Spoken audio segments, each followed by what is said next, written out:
And welcome to the first ever Collegiate VALORANT Grand Finals between Northwood and Winthrop Universities. I'm Daniel Degon Gonzalez, joined on the analyst desk by Gompers and Sully. It has been a long road to get here, but finally, final match of the season here, Gompers. Final match of the season. It took a while to get here, and honestly, it took a lot of heart pain, because I swear I feel like I have a new medical condition. How you feeling, Sully? I'm feeling good, man. We're going to see finally the conclusion. We're either going to see the crown get taken away from Northwood or a new king come into the throne and being in Winthrop University. There's a lot of excitement and a lot of potential with an upset. All right. Well, yesterday, we crowned the champions of League of Legends Collegiate. Congratulations to the back-to-back champions, University of St. Thomas, on their championship win. It was a dominant run. 3 of the members returning this year, coming back, adding on Dardock and Dapshin. It was a heck of a series. It was so vamped. And again, huge congratulations to the school from Texas. But today, we complete the bracket for College VALORANT. And it's been a long road for both of today's finalists, so let's take a look at how far some of these squads have come. Yeah, I mean, we're looking at how far they've come. Northwood obviously not dropping anything. It's been a very long time since we've seen something like that happen, so obviously we're pretty much hoping for that. But Winthrop, they didn't have so hard of a time as Fisher did, but they gave them a hard time as well. Let's be real here. Yesterday, 2 days ago, was probably one of the most exciting games that you could have watched. Yeah, I think for Winthrop, they were touted as number 3 out of these last 3 teams. And with a matchup on Monday, taking down Fisher College, it wasn't as long as theirs, as you were saying, Gompers, but it was going to be as difficult no matter what happened. They had an upper bracket final against Northwood, the best team in North America at the moment, and they had to pull off a massive upset against Fisher College to be here today. They definitely did. Just a couple stats here. 350 schools in the inaugural Collegiate VALORANT tournament that participated this year. Only 2 remain. And one of the big storylines moving forward is how dominant Northwood has been. 55-1 in their run this year in CVAL. It has been the most impressive thing, but they've got to go ahead and close it out here against a Winthrop University squad who had the biggest upset so far of the tournament, taking down Fisher College, one of the demons of their tournament run so far. Yeah, Fisher, right? Obviously, we're looking back past at what we were. Nobody was believing in Winthrop. And that's probably one of the saddest moments is, you're going up on stage, nobody believes in you, but they had a crowd there as well. Yep. Although, when you're looking at statistics, everybody on the desk, obviously Fisher's going to be the one to take this home, but they weren't. You talk about that dominance that we got to see. They rose to the occasion, and it felt like they really were those land demons. They did. It was a huge upset, but we weren't the only ones surprised by a Winthrop upset yesterday. Check out this clip from Darkest during halftime. We still have a few more maps to go, but who are you expecting to see on Wednesday? Fisher. Fisher? 100% Fisher. Okay, Fisher and why? They're just the better team. Fisher are just the better team. Okay, there you heard it again. I mean, Darkest called it out, and 55-1. Rarely are you wrong, but this was how big of a surprise it was here, Sully. Yeah, so keep in mind that those 2 teams, Fisher and Winthrop, had faced off multiple times leading into that matchup. The record was 4-1 in favor of Fisher College. They had won 3 best-of-5s against Winthrop.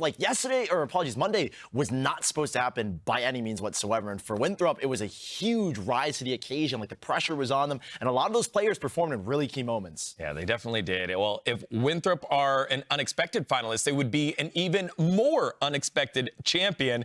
Well, Northwood University are the Collegiate VALORANT Titans. Again, 55-1, have won everything under the sun here, Gompers. Yeah, and not to mention this team, they have pretty much been standing at a 100% win percentage on each and every map, except for maybe 2.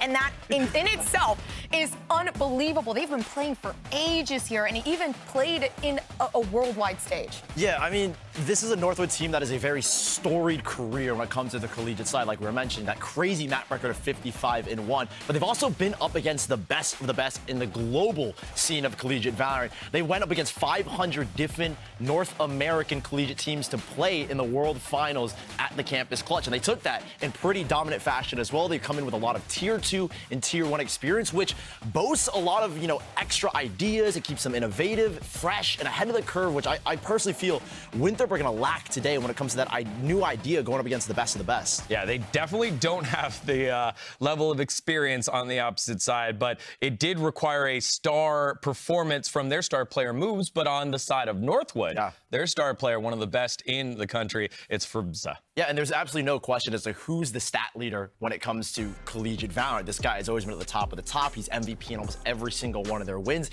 He's a key player for the side of Northwood. He's like the initiator in the sense of getting into the entries, taking those first fights, and he's always going to be very key when we look at it and what he can do. He's going to be the problem child, I think, for Winthrop today. All right. Well, you know, I do agree with the Furbs, the stats. I'm not going to, I mean, the stats, listen, the stats speak for itself, but I'm speaking more on the noobs and Nasi side, okay? Listen, I obviously have some of that hopium. So for Moobs, it really was one of those things where they were that strong player. They are that strong duelist. So you're comparing the two. For me, Moobs is undeniable. You got Moobs and Nasi both having that comparison there, and Nasi playing that breach, assisting with those picks, assisting with that entry. I mean, it feels like the team just really clicks. That's a perfect transition there, Gompers, because standing in the way of Northwood, continuing their legacy as the collegiate VALORANT Kings, it's Winthrop University. Let's hear what those two guys had to say about their competition. I feel like out of the three teams that are here, we're the underdogs out of everyone. No one really had faith in us. Rightfully so. We lost to both teams. That's our only loss this semester. We've lost to Fisher a few times and lost to Northwood twice. So besides that, we haven't lost to anyone else. So we're definitely the underdogs, which rightfully is okay. But anything can happen in a given day. So we will see what happens. It seems everyone counts us out, but we never count ourselves out. Like, you know, we go into every game with our heads held high. We know we can beat any team. The first time we played Northwood, you know, we took the first map off them that they're very good at. We took it off convincingly. Second map, we could have taken it off them. And, you know, we're one of the few teams that can actually push them to their limit. We can actually test their skills, you know. So all the people that want to count us underdogs, whatever, we don't really, like, we don't pay any attention to that at all. You know, I loved listening to Nasi there at the end. He was like, yeah, you know, we're the underdogs, but any given day, we'll see what happens, right? He almost like crushed it, stuck the landing, but he's like, no, we're the underdogs. We're not going to be the ones making that type of statement as we take a look at the roster for this Winthrop University. That did pull off a huge upset against the number 2 rated Fisher College. Keep in mind, again, they should not be here by any means. That was a massive upset against Fisher College, but they've made some really good refinements that we saw on Monday. They polished up a lot of mechanical and technical things. There were even some composition changes, which shows to us on the desk that Winthrop have a team that have innovated since the last time they played Northwood, and we should expect a lot more from them. Yeah, and you said it yourself. They shouldn't be here, and they know that. It's stuck and ingrained in their heads. Obviously, you saw through that interview. They keep themselves humble. They keep themselves on the ground, but they still also believe in themselves at the same time, which I think is in itself a storyline. One of those feelings of like playing with house money. Yeah, it's like, okay, cool. We've got this extra shot at possibly doing something big here. And it's a rematch of the winners bracket finals of CVAL, right? I know that Fisher was the number 2 rated squad. They lost early in the tournament. It was Winthrop that got themselves to the finals here against Northwood in the upper bracket, but fell a little short here. Yeah, so that series was one of the few that we've ever seen Northwood get pushed to 4 maps, which is super exciting to watch. They took that first map of Haven, 13-10, a strong map for both of these teams, and we could have seen 5 maps. We went to Lotus, and it was a 2-10 first half in favor of Northwood, and then a comeback all the way to overtime, and some key decisive moments changed the game. I think Moobs was a key player in pushing us to 4 maps and almost getting us to 5. He'll have to be lights out today as well. Well, speaking of Moobs, he's been criminal all weekend long, all tournament long, and is like the lifeblood of this squad here. Listen, he is a criminal. Let's be real here. You wouldn't think Canadians could be so mean, but his gameplay is. Let's be honest here. You saw that play from Moobs. He gets the luckiest stuff, but then again, that play on Fracture, that 4K, that solidified the fact that they weren't going down to that OT. He is that clutch condition. It definitely is. And, you know, one thing that requires, if Moobs is the engine to move the squad there, it's like a vehicle, it's a lot of stability there, but it requires a driver at the front seat. That was Nasi during the series. Yeah, Nasi was this guy that I think wasn't the loudest terms of stats-wise outside of maybe that first map from Split, but he is, like you said, the steering wheel. He guides this team. He's setting up every single player. There were a lot of times where I'm looking at the mini-map and this guy's face first into a wall and we're spectating Moobs. Fault line out of nowhere, Moobs gets 3 or 4 kills. He's a very key player, and honestly, Moobs is the star guy, but a lot of the plays and the sets revolve around his breach util. I'd say back in the Fracture game, or Fracture map, it was Moobs that was struggling early, Nasi leading the way, and that happened every single game. So as much as it's going to require Moobs to have a huge performance, as you said, Nasi and the rest of the squad are going to need to step up and put him in position. Now, it wouldn't feel like college without some college presentation. So our analysts have been tasked with putting some together for our two finalists. Soli, you're going to go first. Is that okay? Toss over the clicker. I got you guys. Look at that cool catch right there. There we go. Two hands. All right, guys, listen. So I've said it multiple times. We know who's going to win this game. At least I know who's going to win this game. And I'm going to tell you exactly why Northwood will be our collegiate Valorant champions today. As you can see, I got the lovely boys over here on the screen. Let me throw my glasses on just so I can, feel super professional. Anyways. All right. Northwood are natural-born winners, guys. As you can see, they have won numerous events as a team. Not only are they the future CVAL national champions, they are currently CECC national champions, NACE 2022 national champions, Red Bull regional, national, and world champions. Northwood are a team that simply know how to win. Coming into this final, they are on a 15-series winning streak at the moment. What do you want, Gomp? I see a third and fourth there. I'm not. Don't worry about that. Don't worry about that. Next, moving on. My next point here is simple. Ferbsa is just better than Moobs. Yes, we got to see Moobs go absolutely off on Monday, but he just pales in comparison to the GOAT Ferbsa. Now let me ask you this, Degon. Listen here. Is Moobs a Red Bull Campus Clutch MVP? No, he's not. Does Moobs have a world title? I thought exactly so. And just to further my point here, guys, in their last matchup, Ferbsa shut down Moobs 13 times, where it's only 11 times Moobs was able to get the better of him. Now, my next point is going to be the most important, so listen close. Lead. I know, Don't worry about that. Don't worry about that. All right. My next point is going to be the most important one. It's going to take into account of every player's history, and we're going to be looking at their experience. Oh. My bad, wrong side. Anyways, their experience. Each Northwood player comes from various Tier 2 teams, and that experience outside of this Northwood roster is key. It brings in new ideas, keeps the team fresh, innovative, and ahead of the curve. Something Winthrop today is going to be simply lacking, not to mention the team is led by this man right here, Coach Cody, Esports Director at Northwood University, and has led this organization to dozens of championships across numerous titles. Need I say more? Northwood will be taking this series in a sweeping 3-0 fashion. You know what? Last time I checked, everybody has experience in this collegiate. I don't want to hear it, Gomp. I don't want to hear it, Gomp. All right. Thank you very much, Soli. You know A great product there of the JMU Dukes, all the Dukies in the world. Shout out to my boy Joe Scott for being a JMU Duke as well.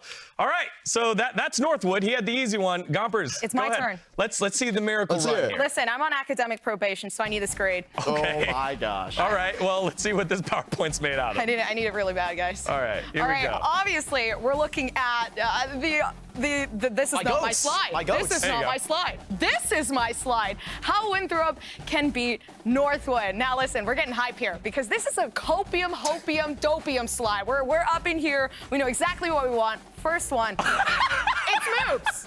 And who is this little? Listen, Sully. Actually, Ferbsa is better. Sully's a nerd. Don't listen to whatever he has to say. This guy believes in aliens. He wears tinfoil hats for fun. He doesn't know what he's talking about. Moobs is the guy. He literally is him. There's nothing to say about that. He didn't take that fracture mat down to OT from Fisher. He was there to clutch up for the team 99% of the time. And every single time, yeah, he maybe wasn't that top frag, but those first bloods definitely showed how much effort he was putting in for that team. The contrast here from the pictures you pick, like Moobs is pretty fair and Sully's a little red there. Whoa. All right, next slide. Let's go. Keep going. Next, it's obviously got to be Little Jit. Okay, we're looking at the Lotus map. A77 playing with Little Jit right here. You see he got 3 plants, by the way. That's pretty huge. That's like, training a dog to do your job. That's not even A77. That's his util. This doesn't count. Yeah, it is A77. He's a part of A77's family when you think about it, all right? This little guy managed to get that spike plant down majority of the time and actually just denied any reason for anybody to be that vulnerability there. If they were in a 2v1 situation, 3v1 situation, you had a plant there to be able to allow yourself to take those fights and isolate them as well. So basically, Lil Bro carried this team to the victory. It's not even this team, it's just Lil Bro. That's what it seems like. But also, I like on the screen how it says 3 plants, by the way. It's just little Jit is the reason, but 3 plants. All right, what's next? I'm not proud of the little guy, man. He did a lot. Don't And look the at the boba. stats on the Like bottom. the boba. Yeah. All right. Just ban everything, pick This Haven. doesn't make sense. This now. does make sense. You ban everything, you pick Haven. Listen, this team almost took 2 games. They almost took 2 maps. Listen, almost took 2 maps out of Northwood. And it's been a very long time, obviously, since we've been able to see that come through in a series game. So this team, not only, as you saw Moob said, they are the ones to push Northwood, but they also are the ones to quite possibly maybe even take a third. Gomp, are you using a map loss as part of the reason why they're going to win? That one on the right says 14-12. I'm sorry, I didn't Northwood. dig on. I didn't know you went 14-12 against Northwood. Yeah. There are Exactly. also 7 maps in this map pool. This doesn't make any sense. All right, You know what? keep We're going, going to the keep next going. slide. There's Win and Winthrop. They aren't loose, Thrup. They aren't loose throw. Technically, when you think about it, Northwood has no. And you know what that means? No win. Oh, man. So, All right. and listen, they've been breaking the mold time and time again, Yeah. consistently. With Fisher already coming in, they managed to take things up in that 3-1 scoreline, which is something we never expected. This team is a team that does not let down. This team is currently in their villain arc, right? Nobody believes in them. Nobody thinks they're going to win. But pretty soon, they're going to have their top 10 anime best moments. They're going to come up, and they're going to have their Joker arc. So All right. Thank you very much, Gompers, for that win in Winthrop. Props out for all the Eagles fans around the world. Thank you very much for that. Let's take a look at map select. Unfortunately, it doesn't look like they could pick Haven 5 times, but it will be Haven first here by Winthrop, so no surprise. Lotus was taken out, so that close map, your win point number 2 here for the maps, didn't quite work out here, Sully. Yeah, not having Lotus in this map pool is instantly going to hurt Winthrop, and I think it's a really great call here from the Northwood guys to keep that map out of the map pool. It's going to be a very decisive map, I feel like. Our second map being Fracture, we saw a very close game between Winthrop and Fisher College. It came down to a lot of individual plays, and, on the big stage, up against the best of the best, Ferbsa, can moves really do that again over and over? Yeah, that's going to be a tough one there. yeah, especially, let's talk about it for a second, too. If Winthrop managed to take that Haven pick, there's Icebox there and Split. What you don't know is that Northwood, they're not used to playing those 2 maps. If anything, Icebox maybe played 3 times in the last 3 months, Split 5 in total as a whole. This team, there is hope there to bring things at least maybe close or even down to that map. So I believe in the potential. Again, the teams have been on the same patch throughout the season, which is why we see Icebox and not Spine. So like that's definitely in there. We'll see how practiced they are in it. All right, prediction time, y'all. I assume that you're gonna stick with the predictions that you went with. Who do you got here, Sully? So I said it, 3-0 sweeping under the rug here from Northwood. All right, hold up the 3-0 and look at your solo here. So that the Winthrop, this one, those are your solo. Yeah. 3-0. There you go. Hold it up. There you go. Okay. Who you got here? Yeah. Thank you. What you got here? He said sweep on the rug, under the rug. I don't even think he knows how to clean, so I'm gonna go. Whoa. I'm gonna go 3-2, but Winthrop. Let's go. All right. We got the 3-0. The 3-2 upset. It's going to be an uphill battle. We know it is. This is one that has been brewing for such a long time now, and Winthrop now on house money. Let's see if they're going to be able to do it. To get us into the final match of the VAL season, let's throw it on over to Tanner on stage for the team intros. Thank you, Deacon. From the 4 corners of North America, over 5,000 students from 350 different schools have fought year-long to claim our trophy here in the inaugural VAL season. Just 10 players have survived the cut and made it here to the stage today. Now, it's time to meet those players. First up, the champions of the North. They're 55-1, but the job's not done. They hail from Midland, Michigan, hold titles domestically and internationally, and they're looking to lift the trophy here today. It's Northwood University. First up, a controller player operating on instinct. When the going gets tough, he's here to crack a joke. It's Ali. A silent killer who lets his server work do the talking. When he's anchored on the site, The best course of action is to go the other way. It's Rip Benji. Up next, he's flashy, he's ferocious. When he's on the server, he's even scarier than a Furby. It's Furbsa. Cool and collected with a confidence that can't be shaken. He flashes eyes and wins hearts. It's Darkest. Pressure makes diamonds. And this guy's an absolute gem. The brains behind the operation, the glue that holds this squad together, and most importantly, the IGL, Dip. Challenging them for the crown. From Rock Hill, South Carolina, they rocked the collegiate scene just a few days ago, and they're here to rock the hill once more. It's Winthrop University.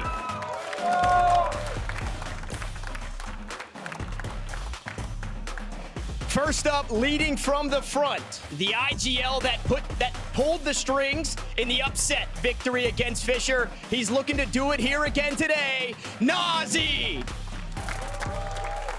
A man of few words who shines brightly on the server. Whether it's controlling the map or blasting his way to the front lines, he gets the job done every time. Flair. Consistent is an understatement. With their eyes in the sky, reconnaissance and surveillance is his forte. A77. Up next, a player whose agent pool could fill the ocean he crossed to play here today, all the way from the Rainbow State, Comey! He's Canada's clutch kid, a criminal on the server, looking to steal the championship. Winthrop's pop-off prince moves! Can Winthrop continue their Cinderella story, or will Northwood reign supreme? Let's find out as the first ever VAL championship starts right now.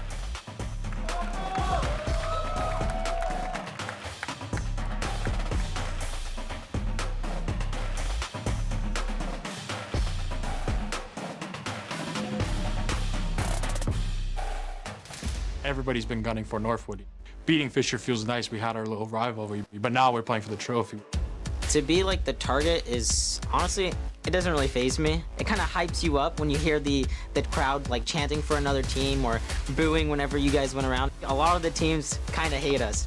We kind of win all the events. We take everything. We win internationally. They're all like, oh, we beat everyone, you know, this is whatever, another day, another life. So it would mean a lot to beat them.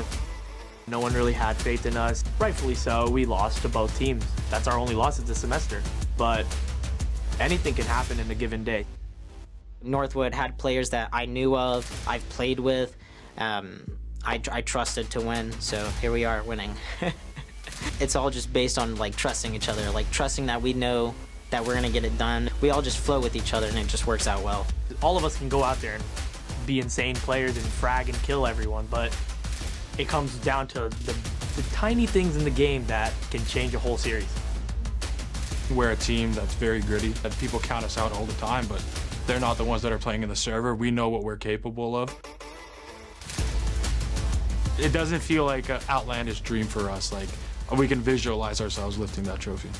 I think winning the championship is all about just establishing like our dominance. Our record right now is like 55-1. Winning VAL would solidify our position as the #1 VALORANT team. Hello and welcome to the grand finals of the first ever collegiate VALORANT championships here from the Riot Games Arena. My name is Hannah Metro, and I am joined by Dryad, my partner in casting, not my partner in crime. We don't do that. Dryad, we've got, a history behind us. Yep. I said it earlier on the day, obviously, just moments ago. 5,000 students, but only 10 will join us here today. It's 10 of the best. We've got the storylines. I mean, they tell themselves, right? The Kings of Northwood looking to hang on to what they've built this entire year and then some. And it's Winthrop on the other side who seemingly, they don't care about any of that.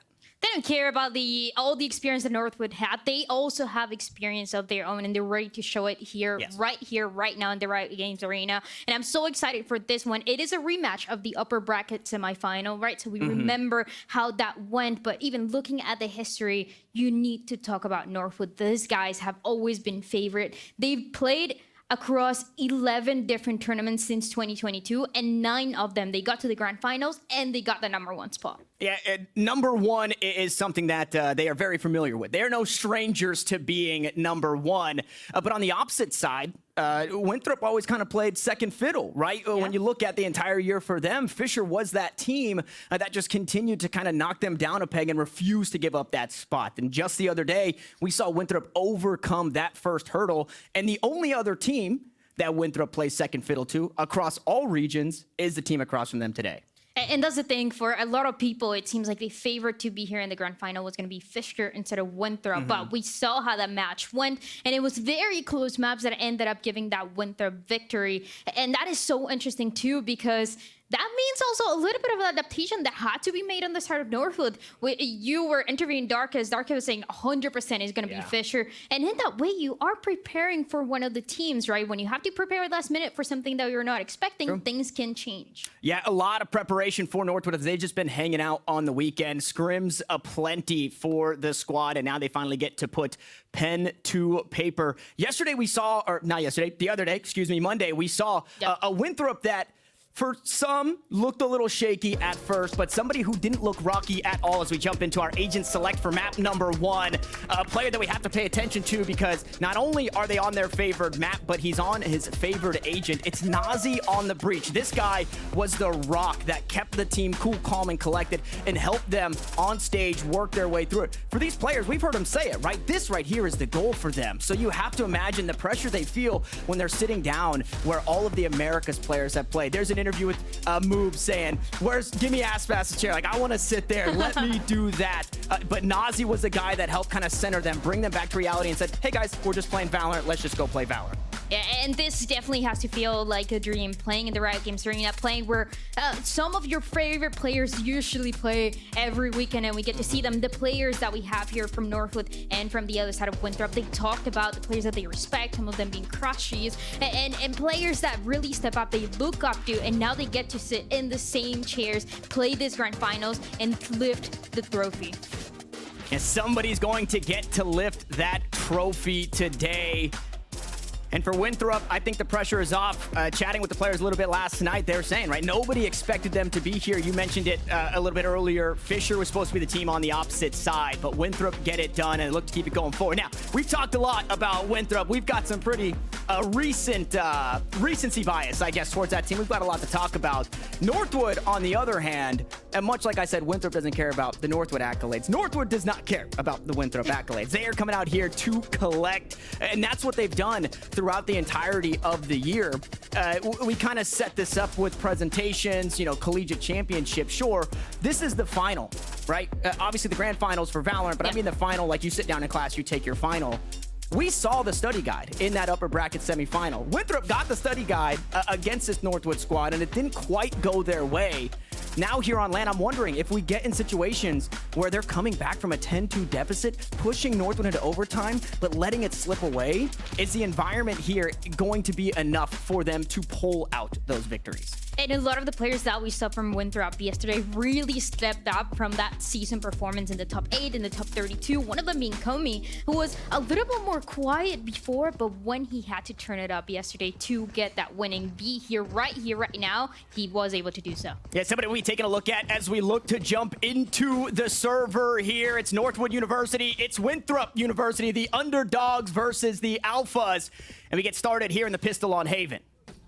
Yesterday, we saw the first time of a composition change, but it was so small on the side of Winthrop, right? It was no longer the Astra going to be played. It was actually the Omen instead. So similar to these compositions. Everything looked the same, and you need to keep an eye on Verbsat and moves on the other side. And we are quick out towards this C site. The anchor here in Rip Benji, but the rest of the squad is just behind him. Dip still lagging out towards A, but not needed so far. Verbsa picks up 2. Benji will find another 2 of his own, and now Komi left all on his lonesome. And this pistol round is just about over as quickly as it started. The quick aggression as well, and the quick respawns more than anything from the defense. This is a map that we saw from Winthrop, and something that on the analyst desk they were talking about too. So good for this team. They really know how to play around those win conditions, but right now, is going to be the better read here of the pistol for the side of Northwood as FERPSA gets that third kill, and they get that round. Yeah, and that's the guy that you want to get started nice and early. FERPSA 3 kills towards his Feels name. good. Yeah, that feels pretty darn good. But on the opposite end, right, you want your Jet to be popping off, but then you've got Benji, right, especially here for the next 11 rounds. We're expecting this guy to be able to hold things down, to be the anchor that the team needs, and he got started early in the pistol as well. That is something scary as well that the side of Winthrop are going to have to deal with as early as possible. How to shut down FERPSA, because from Dip, from Darkest, he gets so much support. Now they get the pistol, they get a little bit more going on the defensive side. And again, support for FERPSA. Fault line through. FERPSA able to collect the first kill. Does get revealed. Unfortunately, the Classic's just not quite enough. And yeah, just give this guy another. Dip is here to try and bail him out. FERPSA survives, but you cannot say the same for Winthrop, as this time a similar situation, but it's A77 left to pick up the pieces. And I know we got to see that kill going to set up FERPSA for that first one, but I feel like there's going to be a war going on in the rounds to come between Moobs and FERPSA towards that A short, where you know the Jet's going to be there. This time around, as with a Marshall. Eventually, you're going to be expecting the operator from this out of Moobs, but this time around, not even waiting for it, FERPSA is ready. Yeah, just getting right on into it. Just unveils the operator here in round 3. Also very close to those knives as well, so a bad situation for FERPSA. He's got ways to get out of it. Meanwhile, Winthrop University coming into this one. They finally have their first buy. We'll see what they've got queued up. It seems an early lean out towards A for now. And that is where we talked about the duel potentially happening in a couple of rounds in the future. But for now, the operator can be located towards that C side, all the way back, and once again looking for that support. This positioning for Ali can be scary again, but Winthrop, in the meantime, towards the beginning of this round, they're willing to slow things down. And I mean, just about, we're getting to 30 seconds off the clock, and they're still inside the spawn, right? That's a good start there for Flair, going fishing. Unfortunately, couldn't quite find the catch. Meanwhile, Comey's about to get all the information that they need here in round 3. The operator just around the corner. They're not giving up yet. Yeah, has not been spotted, and I don't think you can be expecting this so early. Dash on in. Ooh, okay, A77 to scoop up the first, and the operator's been dealt with. Here we go, Winthrop University back in style here in round 3. They finally get the weapons they need, and it was everything they could have hoped for, as they only lose 1 in moves as they look to secure this full buy. And the setup there towards Covey on the defense is one of those where you're maybe set up for a 1 and down. They try to set up the crossfire, ends up getting taken down. And with that, Winthrop that takes all that space. Last 2 players, one of them definitely going to be trying to save that, being Darkest with the operator that he was able to pick up from FERPSA. But again, the round should be going to set up Winthrop here. Yeah, this, although a round loss, is still a pretty big victory for Northwood. If they could get away with this operator, that would be a whole lot. Darkest gonna try on the corner. Fault lines out, and Nazi dealt with for the first. Still time on the clock. More to try their hand. The no-scope just goes wide. And hey, Triad, they say, let's get this thing to moves nice and early. It gets so scary when you see the operator early on. Usually when you see the operator buy, is from that team that loses the pistol. They go for that save, and then for the third round, you have the operator. So big risk that Northwood decided to take there. They're not able to capitalize from it, and now you're going to have it on the side of moves. And that's something scary to deal with. It's something scary to deal with, but now it also gives you options, right? If for whatever reason there was a world where they could reinvest into an operator for FERPSA, you could put moves on the angle. You no longer have to be afraid of just dry swinging with a rifle into A long or down C long. It's not going to be the operator. Instead, it will be the blades that we mentioned a couple of rounds ago. FERPSA finally getting those online. I mean, they do the trick just as good, Dryad. Spots that Jet on the other side, decides to go for it.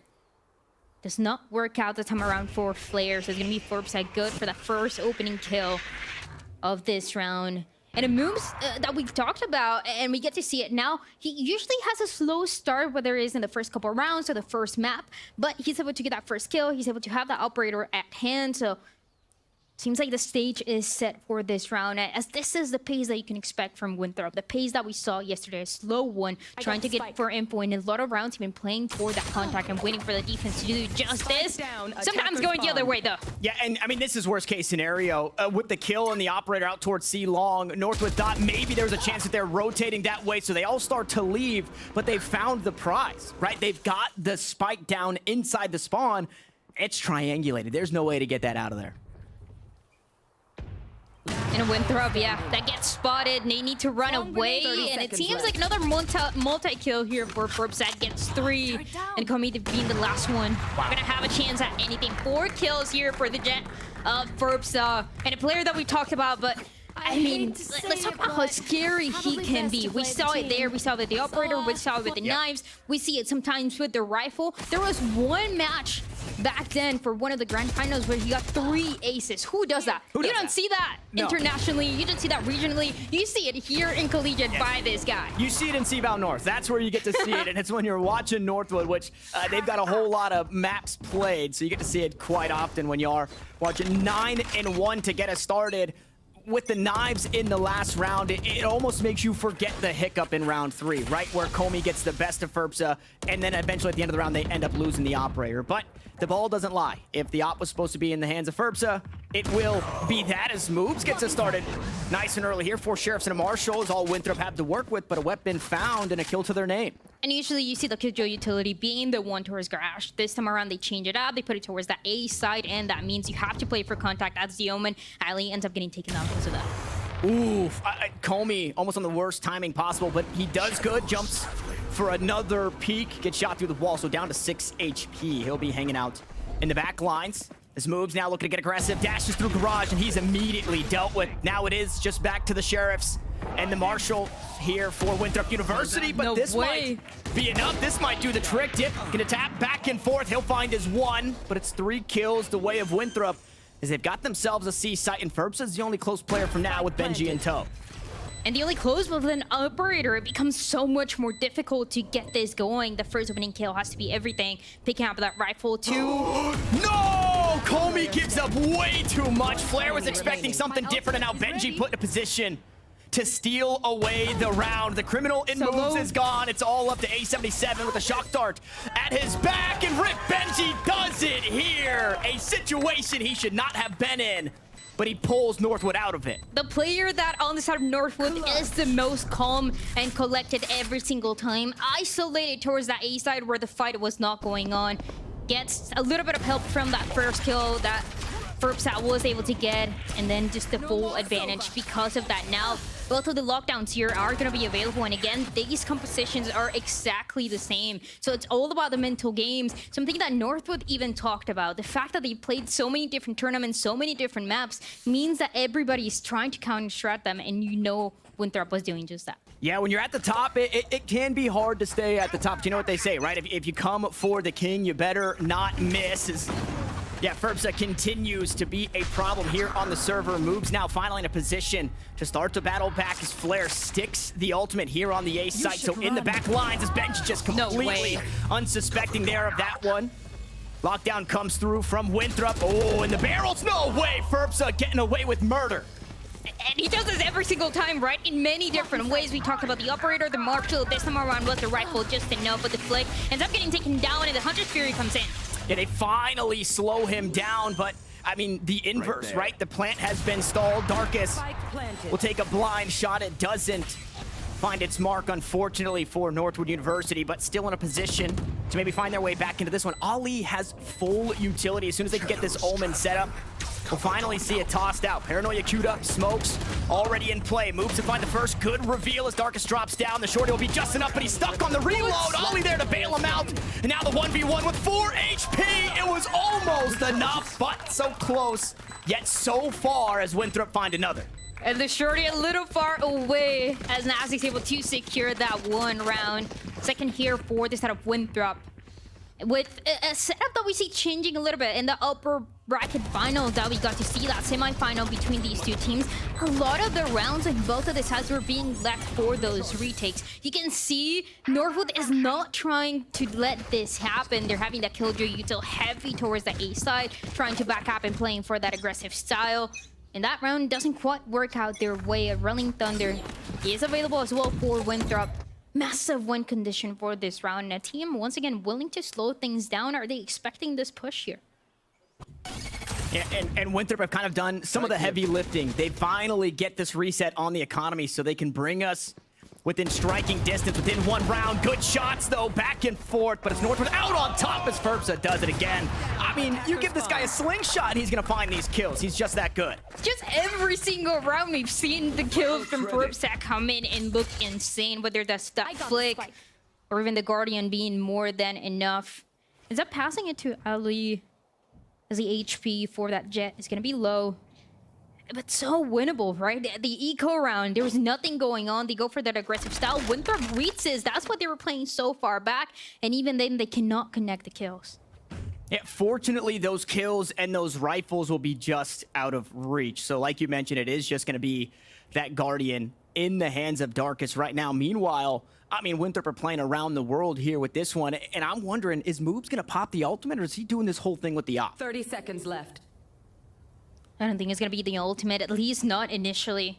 Gonna be trying to hold it for a little bit longer, but look at who's on the other side. Benji. How close are they expecting him to be here?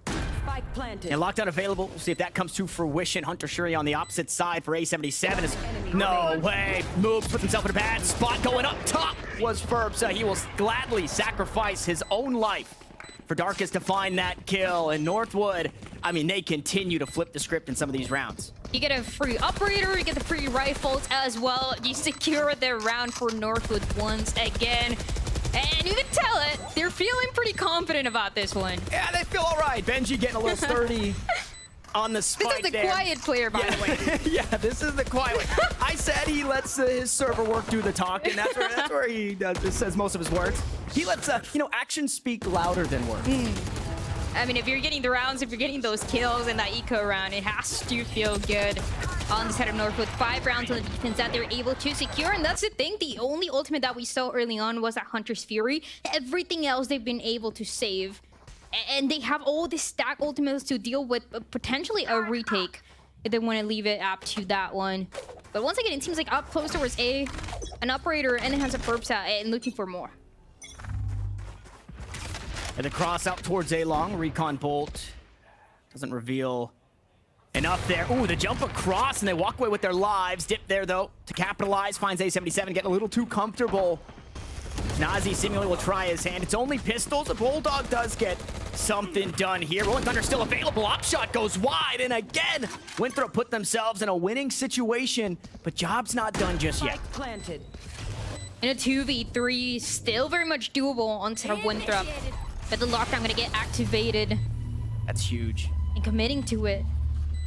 And A77's dead. No Hunter Shuri. Absolutely nothing to deal with that one, so they're gonna have to back away. But they're still here on this side. They haven't given up too much. Nazi stopped shooting. Thought the job was done, but still needed to put more work into it. Benji there to capitalize as Comey collects 3 kills on the round.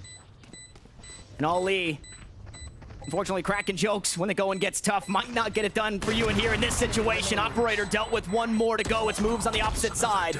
But there's just no time. He can only hope to do some damage. Grab an extra ult orb. He'll do just that. He'll pad the stats with the kills, but concede the round. And the operator also goes by the wayside. Trying to stay alive, and not gonna be the case for that one in Winthrop. They played that post plan so well, especially with the ultimate that we've seen recently for those Killjoys. You remember, it used to be right on the other side of A. You would pop out that lockdown, and it would cover all of long besides that cubby to the left. Recently, you've seen it towards stairs, and that means there's more space to take, as we got to see the players, 2 of them towards long, 1 of them towards showers, or 1 of them towards short, and with that, even with the operator on the other hand, it's so much difficult to get anything else done. What a different stun this time around. Aggressive. But I mean, the result is essentially the same. Unfortunately, Comey couldn't even see the assailant there as he gets spammed through the wall inside mid-window. So collects an early kill. Ferbsa gonna try his hand. A paranoia used to force him away. And I mean, this is not a round that North would come into with a whole lot to their name, but still the blades, still 2 rifles and a sheriff. And I mean, it is aggressive, but only from Ali towards mid, ends up getting taken down. And every single time that we see Winthrop on these early rounds, they are expecting that push to come from B. So it was an easy read to deal with. The Omen not gonna be here. Smoke's not gonna be available now for Northwood, and that's all that space that they're able to take on A. Yeah, Dip still here, rolling Thunder around the corner as well. Undetected and unaffected was moves. He's gonna find 2 easy ones as A77 picks up the rear, cleans up the kill on to Benji. Now Ferbsa, who expended a couple of knives earlier in the round, has to hit an absolute highlight reel of a retake if he wants to get it done for Northwood. And if there's a guy who can do it, it's gotta be Ferbsa, but the time against him makes it so much more difficult. No dash available. Couple of updrafts, finds a first. Nice little reset there. He's happy to have that one. Spots the shoulder of Flair, who will go with his better judgment to stay tucked away, allow moves to take the fight. And Winthrop University, they bring us within 1. Once again, something that I mentioned early on, and moves that sometimes has a slower start, right? When we got to see the semifinals, it was because they were playing split, not their favorite map. He was on the sky, it was uncomfortable. This time around, just slowly getting the hang of it and slowly being able to win those duels against the Jet on the other side. And doing so very nicely, the score almost tied up. Depending a lot on this buy round, one of those swing rounds that you can see is going to depend on how the half here is going to end up.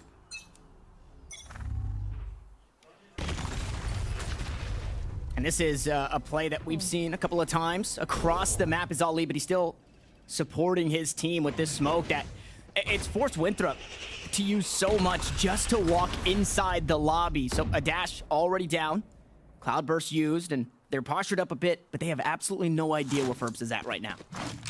And with a smoke, yeah, you force that utility on that attacking side, and it makes it a lot more difficult to deal with. You're also expecting, when you see that smoke, maybe a Jet on the other side, maybe that aggression coming through, trying to call out some rotations and force those rotations, and it seems like it is working out, at least early on. 2 of the players who are C are gonna be having to play backside if the hit ends up coming this way.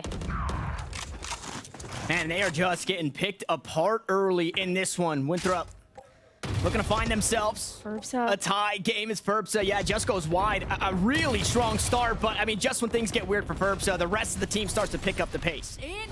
And now with that is going to be the lockdown. Comey pretty low as well. Is going to have to protect it with his life. But like you said, I mean, getting picked apart for wait, no way. And the 1v1 that we wanted to see. I'm gonna hold my thought on what just happened because it should not have happened, but the spike is down.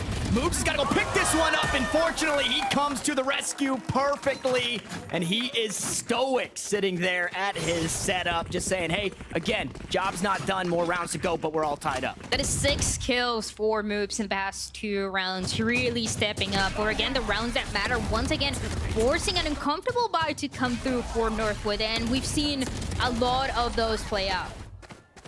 We just get the end here. There was that little scuttle, the little back and forth, the skirmish that we saw just outside the garage.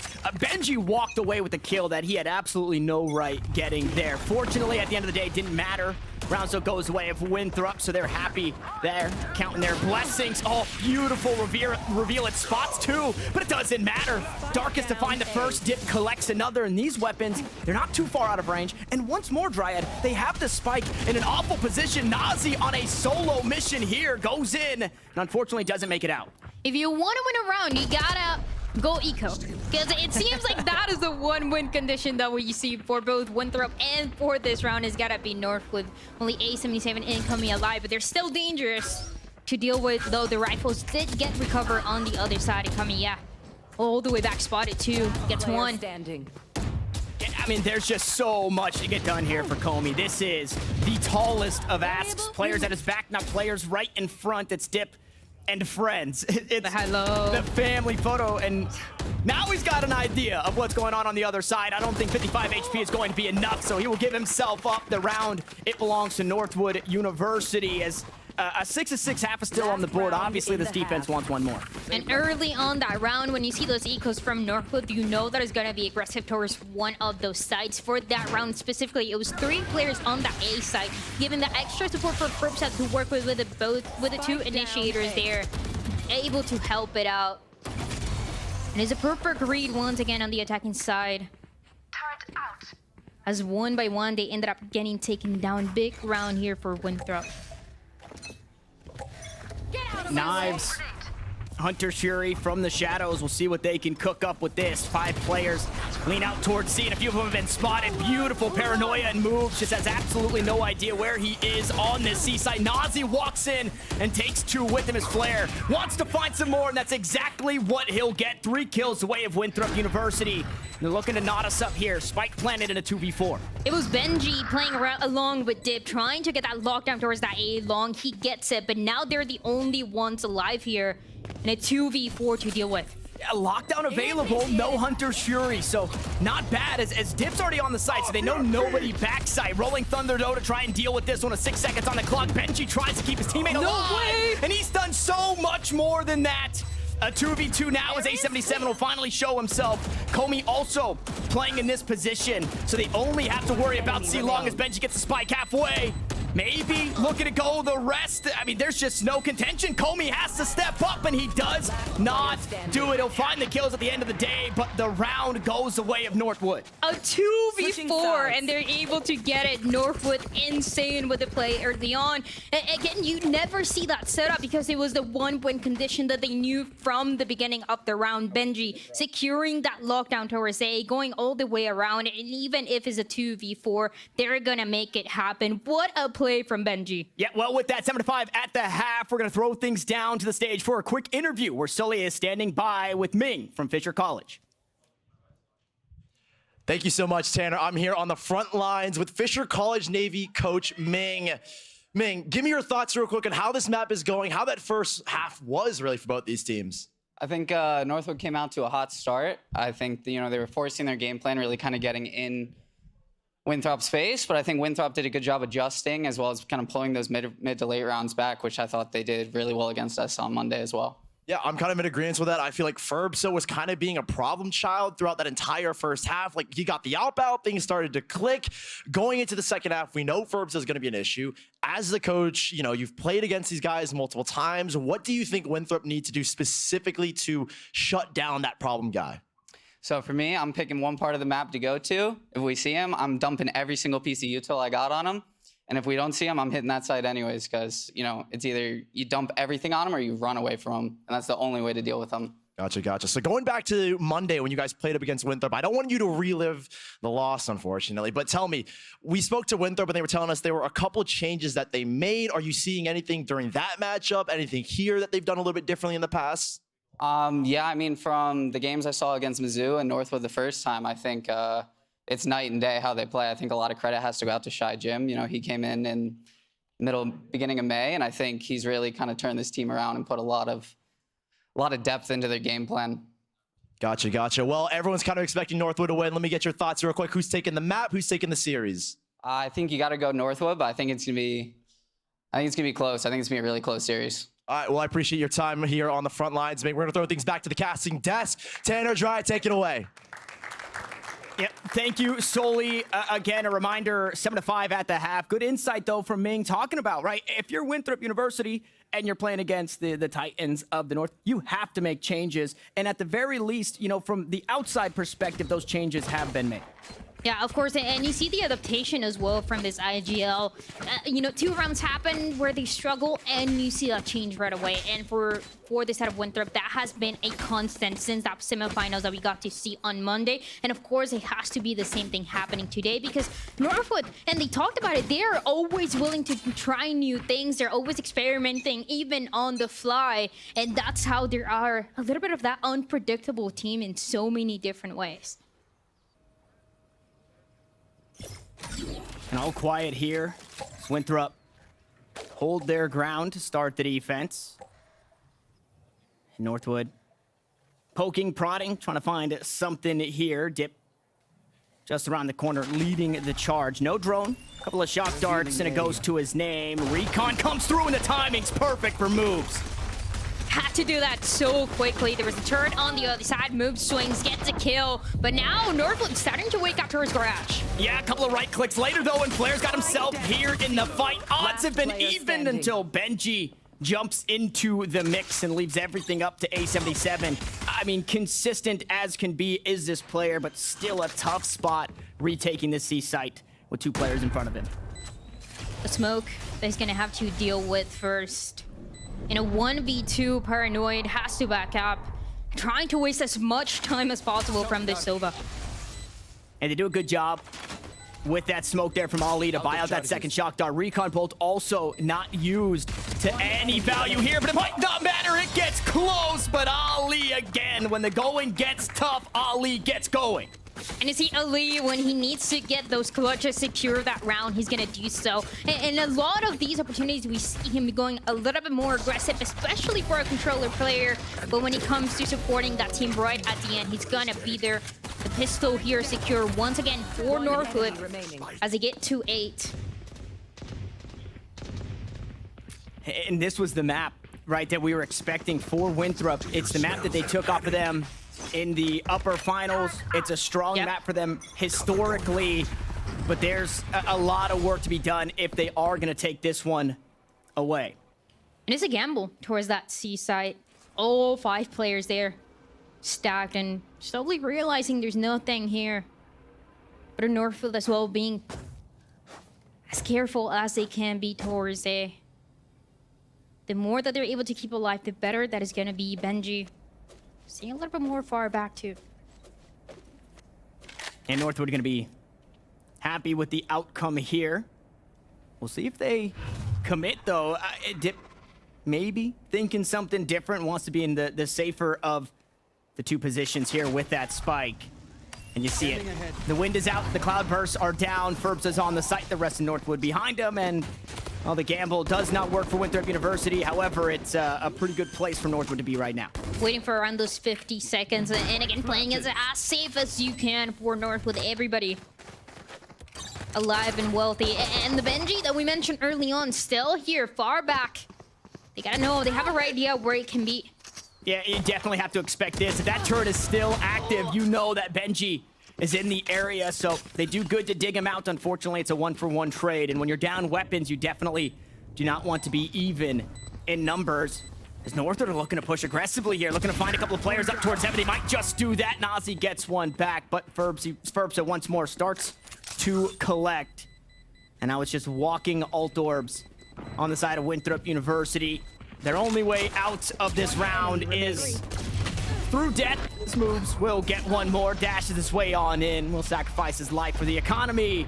And Northwood do it again, they find a 9th. With another 3K coming in for Ferbs. But again, though, the one big thing that really made a difference was Benji holding onto this position. Also, for this second round, he's the only player that doesn't buy as Match only has a ghost to work with and the full util because he knows the flank is going to come through. Winthrop, they always love to do this, especially on this map. Is the reason why it's been so close. They've taken victories on them. They know how to play around it. And Northwood is able to put up a challenge onto it early on. But the buy was still expensive. 2 rifles inside of Northwood. They're trying to keep it for this round. Yeah, it puts him in a little bit of an awkward spot. You've got a couple of strong points in Benji and Ferbsa, who, I mean, those are the guys you really want to have the weapons the way that they've been playing here in this. On the opposite side, though, this is the round for Winthrop to hold their ground and start to make this come down, chasing 4 rounds. But a full buy behind him. This was the round that got him going in the first half. We'll see if it continues here in the second. Early on these rounds, we've seen the pressure towards Garage on that attacking side. And before there was a turret trying to hold it down, this time around there was nothing. So a position that can be very beneficial in the long run for Ferbsa. As everybody else is going for that space. I have the spike. And Spike not yet committed. Dip will finally have that one in his back pocket, but seemingly walking into a couple of defenders here as they look to split this C site. Paranoia goes across. Flare will send one right back. Shock darts and util to try and push this defense off as Comey will try his hand. Beautiful flash from the backside. Dip, though, still here to collect. The 1-for-1 thus far. No way. Northwood finding kills out of absolutely nowhere, like pulling a rabbit from a hat. But here comes Comey, a magician himself, getting it done. Classic once more. Still ammunition left in the magazine. It's 4 kills for the Killjoy. Moves, makes an appearance, but this round belongs to Comey. And there you go. You get to see the Comey that we saw for that semifinal, for that lower bracket final. That had to step up and did so in a big round like this one, right? You don't want to lose the bonus. They're 2 strong rifles. As long as you're able to shut it down, the side is still going to belong to that defensive side. So, Northwood still looking pretty good for this one. the couple ultimates that should be coming soon. You're looking try to set up Benji with that lockdown as soon as possible. Ooh, Ferbsa, quick out towards A-Long. Tried to beat the util. He did just that. And he's not by himself. Got Darkest in tow. We'll see what's used here. Flash available, but it's not going to find Ferbsa. He's here to collect 2 kills for him. As Darkest stays tucked away, Spike still in hand, moves backs away safely here on the A site. And part of it is just knowing the enemy team, right? Knowing Winthrop, knowing their pattern. So if this time around they're going to go aggressive, not expecting all the 3 to come up, but I mean, you get 2, you're Ferbsa, and you're good for it. More than enough has been done towards that A-Long, and a little bit of scary, uncomfortable for this attacking side. Still, that Spike stalked towards Long, and Jet on the other side waiting for that swing. And Darkest has util in hand. Paranoia goes out, moves, eventually affected by that one just on the tail end, but it's upsides. It doesn't matter. Comey tries to hang on. Picks up the kill on to Dip. Unfortunately, with his teammate in moves falling, he has to give up the site. But here comes the fast flank, and here it comes, but there it goes. Flare's been dealt with. Comey left in a difficult situation himself, much like the first pistol round we've seen. A 1v3. He pulled the rabbit out of the hat in the last round. That seems a little out of reach here in this one. And for the retake, when there's only 2 players alive, one of them pushing from that flank, the timing for both of them has to be almost perfect. Not the case, as we got to see Flare getting taken down. Expected that flank, and Comey also going down. Double digits now for Northwood. Yeah, double digits. That lead stays at 4 for Northwood. It also resets the economy completely. We talked about that bonus round maybe being the oomph that Winthrop needed, and unfortunately it seems to be anything but that. I do want to jump back a couple of rounds ago to the round that Comey got a 4K. I didn't even realize that he snap flicked to, I think, the rifle of Flare, who died, to get more ammunition instead of reloading, and then ended up finding that 4th kill. It was a heads-up play for Comey. We didn't really get a chance to talk about it. It kind of got, you know, overshadowed by the dominant Northwood round in the last. And for the first time here, we also get to see a timeout coming from Winthrop, a team that has always been good on Haven, and also a team that when they're able to grab some momentum, they're gonna hold on to it. So the next couple rounds to get the momentum to even secure this map and even build up into the second are gonna be crucial for this squad. And there's a couple tools to do so, right? You mentioned Comey. The lockdown here is going to be available. But Northwood, it seems like they've been waiting for that opportunity to go a little bit more aggressive into the early round. We got to see it on that last round towards A-Long, just pushing forward and going for that utility usage. But now there's a Rolling Thunder too, and I feel like one of the win conditions can be even holding onto it for that post plant that Northwood would like to have. And Northwood definitely have options. They've also got rounds to play with. They're just around the corner from a few ults as well. So much like you mentioned, right? Darkest looks to invest the Rolling Thunder here in this one. And we'll have a lockdown available for the next. And Northwood are not without options. As Moobs goes aggressive, ult of his own. Those knives have been dealt with. Ollie with the high ground, expecting something cheeky coming out of that timeout. And a couple of cheeks just around the corner. He just knows every single time that we see one of those first kills coming from Ali, he's waiting for that swing to happen, for that positioning. Again, it is the eco round, so you are expecting that aggression. But I mean, the kills need to connect perfectly, and they're doing so just now. Yeah, 877, getting a little bit of damage, trying to pad the stats of the average damage per round there with the shock darts. He's been good with those shock darts, unfortunately. Needed to be great, needed to be exceptional here in this one. Comey gets one on the way out, but Northwood just around the corner from another round secured. Nazi will find the first, but it would be a difficult ask for him to get any more than this here. Smoke subsides. Spike has since been planted high-low and dealt with perfectly. Dip will find that one. Send Nazi pack in 5 rounds. Now the lead here for Northwood University, and we heard from Coach Ming, right? Fisher and Sully had asked, hey, how do you deal with a player like Ferbsa who just goes crazy, right? This guy's just going absolutely bananas. And he gave a solid plan, right? We either avoid that guy or we dump everything into that guy. Well, Ferbsa's attacking right now. right? You can't go fishing to find out where Ferbsa is. He has taken the fight to you. There is no avoiding this Jet player by any means. At 22-12, he sits comfortably atop the scoreboard. Beautiful reveal, though. They know that this lane is out towards A for now, and look at this. They are starting to dump things out this way. 2 players, though, and they've been dealt with. Ferbsa even collects a kill out towards long. 4 defenders were fighting for this A site. 3 have been erased, and Moves might just join him. 2 kills to his name as he takes his leave, and Comey once more in a situation that seems far from winnable. Moves just stuck there. Is still able to respond in time, but everybody else from that team of Winthrop just in trouble. They had the right idea. 3 players on the A side early on, and yet no chance against Ferbsa. The 2 kills that we got to see, and Elite as well, that has stepped out throughout this first map. More and more that we get to see from this guy, and of course he's gonna get that last kill, the Omen coming through. And one of the things that I like to see from Elite the most is the utility usage from this Omen is so clean. The coordination that Northwood has is unmatched right now as they get to 12. Yeah, poor Gompers. Gompers started strong. She had the presentation. She said, hey, Haven is where we're going to get it done. This is where Winthrop gets some wind beneath their wings because they are the Eagles. And does she still want to see a Haven 3 times?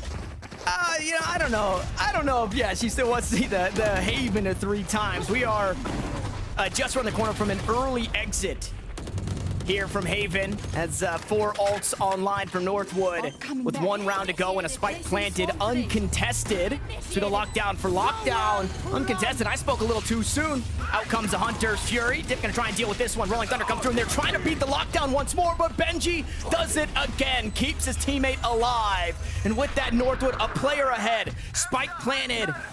And they're all set up to take this one home. Ferbsa collects another kill for Northwood as A77 finds his way to the kill feed through Hunter's Fury, but that's not going to be enough. Dip finds 2. Ferbsa closes us out, and it's dominant here in map 1 for Northwood. And it had to be for Northwood. A team that is always at the top had to make sure that the statement was there that on this map where Winthrop looks good, they still have no chance, and they do just that. 13-6. And in last round where we got to see 7 ultimates being invested, everything. And it was still the round going for this Winthrop squad. Yeah, I mean, even in all of that chaos, right? Yeah. Northwood, they take that victory, but they're still somehow perfectly set up in post-plant. With players on the site, they had Dip tucked away out towards long. The Rolling Thunder didn't matter. I don't know what Benji is doing. This guy is going underground, dodging the Rolling Thunders, and then coming back up. Yes, he is absolutely doing it all. Benji seems to be, quite honestly, untouched in a lot of those rounds by a lot of that util. I know we talked a lot about Ferbsa, but man, I would feel remiss if we didn't give Benji a shout there, Dryad. Benji has always been, again, the quiet player, the one that is not only quiet when you get to see him, but also on the Killjoy and the Sentinel role, you're expecting him to be playing a little bit more far back. Maybe he'll get a pop-off moment, but for this, it was every round. He knew exactly what to do. Yeah, Benji getting a whole lot done there for that dominant victory from Northwood in map 1. Still 4 maps to go. I'm hoping that we will see that map 5, but to break that one down, we're going to send it back to the analyst desk. Degon and friends, take it away. Thank you very much, Tanner Dryad. Great round number 1, or map number 1, rather, there for Northwood. And welcome to the desk from Fisher College. It is Tuzi. Tuzi, welcome, man. Thank you. All right, so we had that first round. It was close, maybe first half, but didn't quite work out that way in the second half. I want to get your quick thoughts on what you saw. It felt like Winthrop were scared to take positioning, early fights sometimes, and sometimes it felt like they threw their man lead, and I really want to see more aggression out of them. I want to see them take more map control, whether it be on A long or C long. I just want to see them fight more. Yeah, that does feel like it's an issue right now for Winthrop, and they're playing against obviously the best of the best, that being Ferbsa in particular. I think Ferbsa has been a really menacing presence on the map. Like, he gets that up, and all of a sudden, something just flipped in Winthrop, or I guess not in a good way. Like, I felt they started playing scared. They didn't have the right, I think, util to flush that guy out. I mean, we knew Ferbsa was going to be an issue, and I think Moves, like you said, kind of throwing their man leads. Moves wasn't putting up the numbers that we wanted against a guy like Ferbsa, and I think he had the expectation that, you know, I have to shut this guy down. Yeah. Yeah, I mean, I have to agree with that. A lot of the time, I actually did see some movements from Moves to try to get that B control. Like, at some point, I think it was like round 7, round 6, we got to see Moves actually go towards the back and get those frags, and that's where it finally worked out, that control that we were talking about that they needed so deeply, but they kind of just let that go as the fear from Ferbsa really just started to kick in. Yeah, and then it felt like there was a shift in Winthrop that was playing around Ferbsa. It was, all right, if we get Ferbsa, then everything else will be fine. And they were opening themselves up multiple times to events where they weren't using utility. They were kind of checking. We have a replay for it from round 16 there, where it was Ferbsa getting a nice little clear here in long A. This kind of felt like we're seeing a Winthrop that are not as refined and as polished as I expected. Like, up against you guys, Tuesday, it felt like this was a team that had really good team mechanics, swinging together, playing smart. They went with a game plan and they stuck with it. That round in particular, we were talking about it just a second ago, off camera. It was like they had a game plan. They knew what they wanted to do, which was take A long control, but they did it really late and not in the fashion that what we saw against you guys. Yeah, I mean, I feel like if Winthrop stick to their own plan, play their own game, they don't try to deny Ferbsa any kills, any info. I feel like the players at Winthrop, they're really good. They're really good when they play together. And I felt like we're seeing back the Winthrop that was back in qualifiers. And I really want to see them play together, go for trades, and then come back and then execute a different plan. Well, here on the VAL stage, this is the first time that fans are starting to see Northwood, who was playing to, other than Ferbsa, who was playing to how you would think, you know, as you've scrimmed them and played against them multiple times, to the level that you're used to. Northwood, I feel like Northwood, all the players individually are really, really, really good. And I think they're playing how they normally play. And I'm not too sure really what to really say about them. They're just really good. I mean, that's just what we're seeing. We're seeing Ferbsa. Look, if we look at the stats right there, Ferbsa has 2 KD. He has 200 ADR. This guy is really, really good. I mean, he's 21% for first blood. And I think we talked about it earlier in the opening segment. It's like Northwood are a team that are so unpredictable. They've got a lot of experience. They're really willing to change things up. And we got some words. I was talking to the coach of Winthrop, and you said it yourself earlier, is that, like, Winthrop played really good against you guys. Do you think that's because they had immense amounts of prep? And what's going wrong here against a Northwood team that feel like they're pulling out all the stops right now? I feel like we did see, and I know that they talked about it, that they're a slow starter. On the side of Winthrop. I think if they if they play their own way, I feel like all of them are good enough to, you know, take a couple maps off to get the second map going. I think if Winthrop, like I said, if they play their own game, I think they'll have a really good chance of winning. Well, it's time to pass it on over to our Winthrop slide creator, Mrs. Copium herself over here for Winthrop. What do they need to do, in your opinion? First of all, they looked nervous. Like, in the beginning, you could see, you know, both sides getting ready for the game, and it was, you switch over to Northwood, and they're happy, they're smiling, they're talking about their strats, and then you look over to Winthrop, and they look very serious. And for a team that, you know, said, hey, you know, we are the underdogs, we understand that, I'm not seeing that in their heads. I'm seeing they do want to win this, but they're just really nervous. I feel like they really need to let that go and indulge, because they are a good team, but right now they're not showing it. Solely, Haven was the map that was put on the slide 4 or 5 times by Gompers, but that's got taken out. Remember, Lotus, that was the map in the previous series in the upper bracket finals that Winthrop was able to push Northwood to, banned away by Northwood. Fracture's next. What do you have to be doing here? How do you get the wheels start turning here in our Winthrop car? Look, there's a lot more issues that come, I think, with a map with Fracture. Like, Tuesday, you can attest to it. There were a lot of clutch moments from a single guy, that being Moobs, winning that map out. 2 amazing Bladestorm plays. 1, keeping them off of overtime and closing out that map entirely.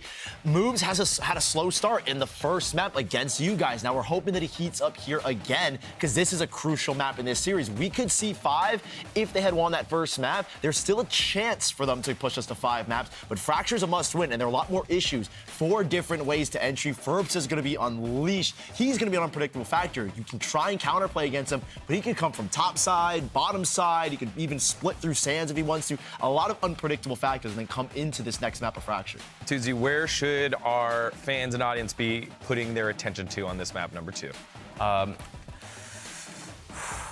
Moobs. I think Moobs is a very good player, Yeah. and I think he'll show why he's a very good player in the second map. All right, well, there you have it. Map number 2 will be coming in just a little bit. Tuesday, thank you so much for joining us here on the desk. We're going to take a short break. When we come back, 1-0 to Northwood. Let's see who'll take map number 2.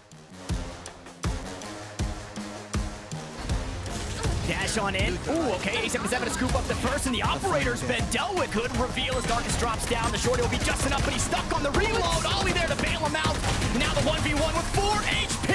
Yeah, Dip's still here. Rolling Thunder around the corner as well. Undetected and unaffected. And Moves just has absolutely no idea where he is on this seaside. Nazi walks in and takes 2 with him as Flare. In Northwood finding kills out of absolutely nowhere, like pulling a rabbit from a hat. But here comes Comey, a magician himself, getting it done. Classic once more. Still ammunition left in the magazine. It's 4 kills.